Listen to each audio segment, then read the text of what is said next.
Genèse 9. Dieu bénit Noé et ses fils, et leur dit, soyez féconds, multipliez, et remplissez la terre. Vous serez un sujet de crainte et d'effroi pour tout animal de la terre, pour tout oiseau du ciel, pour tout ce qui se meut sur la terre, et pour tous les poissons de la mer, ils sont livrés entre vos mains. Tout ce qui se meut et qui a vie vous servira de nourriture, je vous donne tout cela comme l'herbe verte. Seulement, vous ne mangerez point de chair avec son âme, avec son sang. Sachez-le aussi, je redemanderai le sang de vos âmes, je le redemanderai à tout animal, et je redemanderai l'âme de l'homme à l'homme qui est son frère. Si quelqu'un verse le sang de l'homme, par l'homme son sang sera versé, car Dieu a fait l'homme à son image. Et vous, soyez féconds et multipliez, répandez-vous sur la terre et multipliez sur elle. Dieu parla encore à Noé et à ses fils avec lui, en disant, voici, j'établis mon alliance avec vous et avec votre postérité après vous, avec tous les êtres vivants qui sont avec vous, tant les oiseaux que le bétail et tous les animaux de la terre, soit avec tous ceux qui sont sortis de l'arche, soit avec tous les animaux de la terre. J'établis mon alliance avec vous, aucune chair ne sera plus exterminée par les eaux du déluge, et il n'y aura plus de déluge pour détruire la terre. Et Dieu dit, c'est ici le signe de l'alliance que j'établis entre moi et vous, et tous les êtres vivants qui sont avec vous, pour les générations à toujours, j'ai placé mon arc dans la nue, et il servira de signe d'alliance entre moi et la terre. Quand j'aurai rassemblé des nuages au-dessus de la terre, l'arc paraîtra dans la nue, et je me souviendrai de mon alliance entre moi et vous, et tous les êtres vivants, de toute chair, et les eaux ne deviendront plus un déluge pour détruire toute chair. L'arc sera dans la nue, et je le regarderai, pour me souvenir de l'alliance perpétuelle entre Dieu et tous les êtres vivants, de toute chair qui est sur la terre. Et Dieu dit à Noé, tel est le signe de l'alliance que j'établis entre moi et toute chair qui est sur la terre. Les fils de Noé, qui sortirent de l'arche, étaient Sem, Cham et Japhet. Cham fut le père de Canaan. Ce sont là les 3 fils de Noé, et c'est leur postérité qui peupla toute la terre. Noé commença à cultiver la terre, et planta de la vigne. Il but du vin, s'enivra, et se découvrit au milieu de sa tente. Cham, père de Canaan, vit la nudité de son père, et il le rapporta dehors à ses 2 frères. Alors Sem et Japhet prirent le manteau, le mirent sur leurs épaules, marchèrent à reculons, et couvrirent la nudité de leur père, comme leur visage était détourné, ils ne virent point la nudité de leur père. Lorsque Noé se réveilla de son vin, il apprit ce que lui avait fait son fils cadet. Et il dit, maudit soit Canaan, qu'il soit l'esclave des esclaves de ses frères. Il dit encore, béni soit l'Éternel, Dieu de Sem, et que Canaan soit leur esclave. Que Dieu étende les possessions de Japhet, qu'il habite dans les tentes de Sem, et que Canaan soit leur esclave. Noé vécut, après le déluge, 350 ans. Tous les jours de Noé furent de 950 ans, puis il mourut.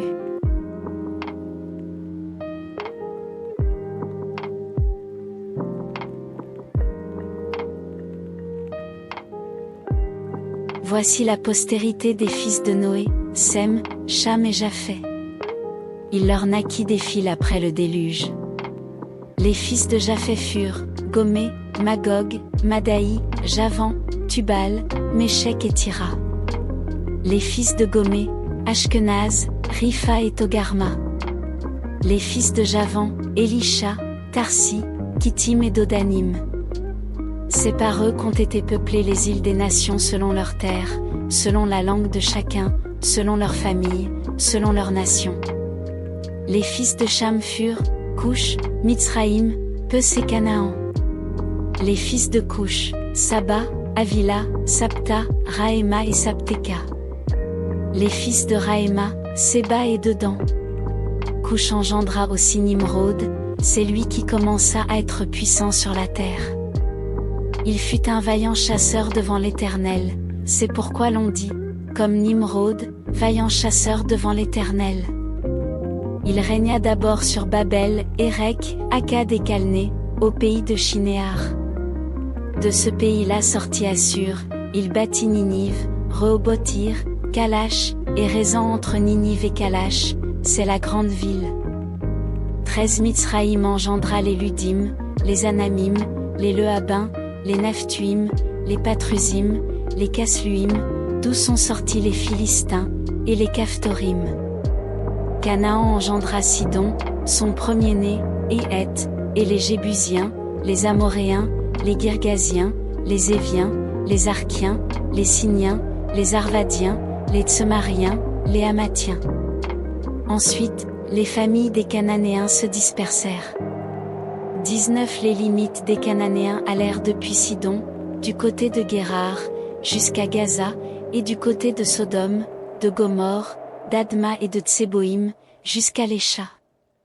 Ce sont là les fils de Cham, selon leur famille, selon leur langue, selon leur pays, selon leur nation. Il naquit aussi des fils à Sem, père de tous les fils d'Héber, et frère de Japheth l'aîné. Les fils de Sem furent, Élam, Assur, Arpachshad, Lud et Aram. Les fils d'Aram, Ut, Hul, Guété et Mach. Arpachshad engendra Shélak, et Shélak engendra Héber.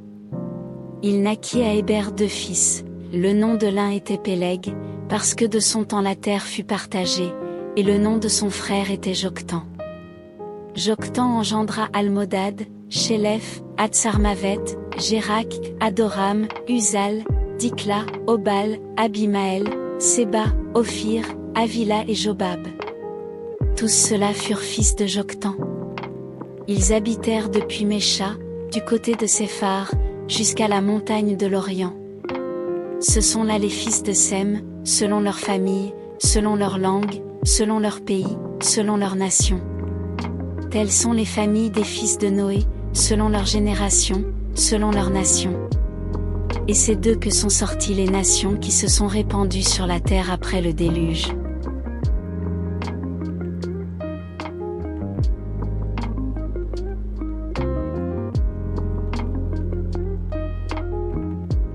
Toute la terre avait une seule langue et les mêmes mots. Comme ils étaient partis de l'Orient, ils trouvèrent une plaine au pays de Shinéar, et ils y habitèrent. Ils se dirent l'un à l'autre, allons, faisons des briques, et cuisons-les au feu. Et la brique leur servit de pierre, et le bitume leur servit de ciment.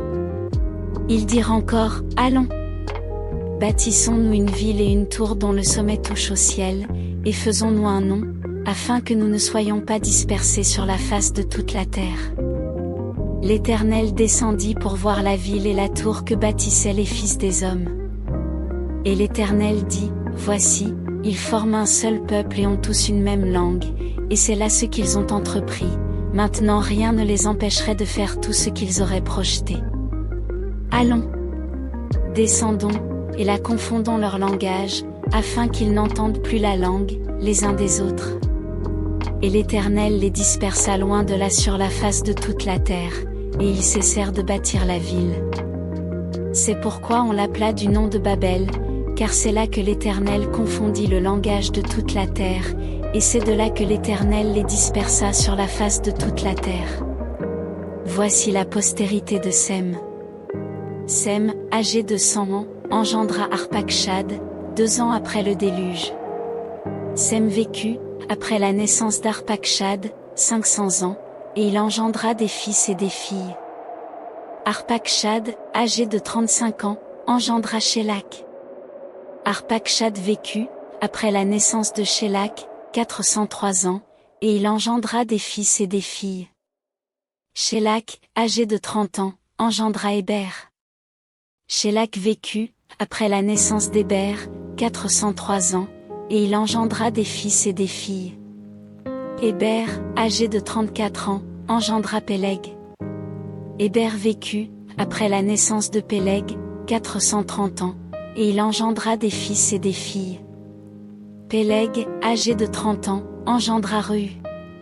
Péleg vécut, après la naissance de Reu, 209 ans, et il engendra des fils et des filles.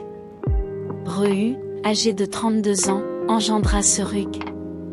Reu vécut, après la naissance de Serug, 207 ans, et il engendra des fils et des filles. Serug, âgé de 30 ans, engendra Nachor. Serug vécut, après la naissance de Nachor, 200 ans, et il engendra des fils et des filles. Nachor, âgé de 29 ans, engendra Térak. Nachor vécut, après la naissance de Térak, 119 ans, et il engendra des fils et des filles. Térak, âgé de 70 ans, engendra Abram, Nachor et Haran. Voici la postérité de Térak. Térak engendra Abram, Nachor et Haran. Haran engendra Lot. Et Haran mourut en présence de Térak, son père, au pays de sa naissance, à Ur en Chaldée. Abram et Nachor prirent des femmes, le nom de la femme d'Abram était Saraï, et le nom de la femme de Nachor était Milka, fille d'Haran, père de Milka et père de Gisca. Saraï était stérile, elle n'avait point d'enfant. Térak prit Abram, son fils, et Lot, fils d'Haran, fils de son fils, et Saraï, sa belle-fille, femme d'Abram, son fils. Ils sortirent ensemble d'Ur en Chaldée, pour aller au pays de Canaan. Ils vinrent jusqu'à Charan, et ils y habitèrent. Les jours de Térak furent de 205 ans, et Térak mourut à Charan.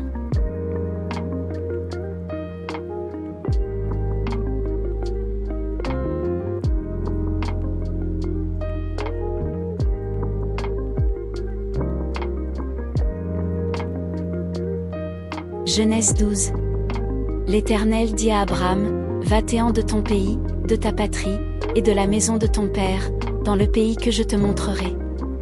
Je ferai de toi une grande nation, et je te bénirai, je rendrai ton nom grand, et tu seras une source de bénédiction. Je bénirai ceux qui te béniront, et je maudirai ceux qui te maudiront, et toutes les familles de la terre seront bénies en toi. Abram partit, comme l'Éternel le lui avait dit, et Lot partit avec lui. Abram était âgé de 75 ans, lorsqu'il sortit de Charan. Abram prit Saraï, sa femme, et Lot, fils de son frère, avec tous les biens qu'ils possédaient et les serviteurs qu'ils avaient acquis à Charan.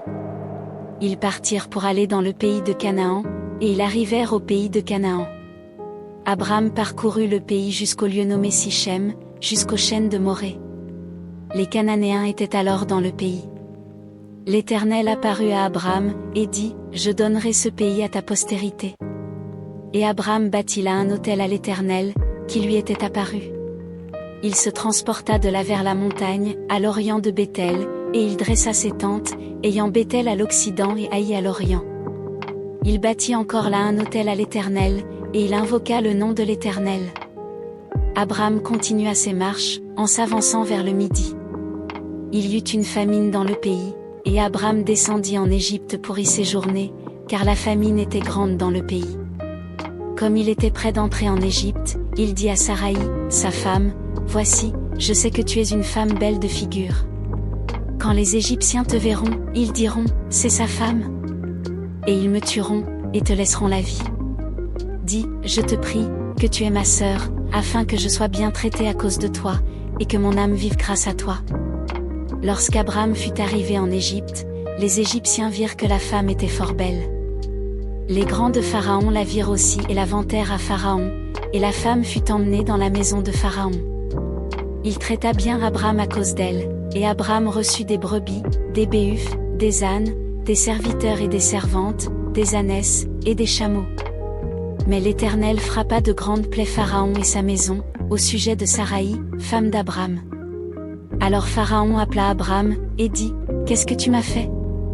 Pourquoi ne m'as-tu pas déclaré que c'est ta femme? Pourquoi as-tu dit, c'est ma sœur? Aussi l'ai-je prise pour ma femme. Maintenant, voici ta femme, prends-la, et va-t'en. Et Pharaon donna ordre à ses gens de le renvoyer, lui et sa femme, avec tout ce qui lui appartenait.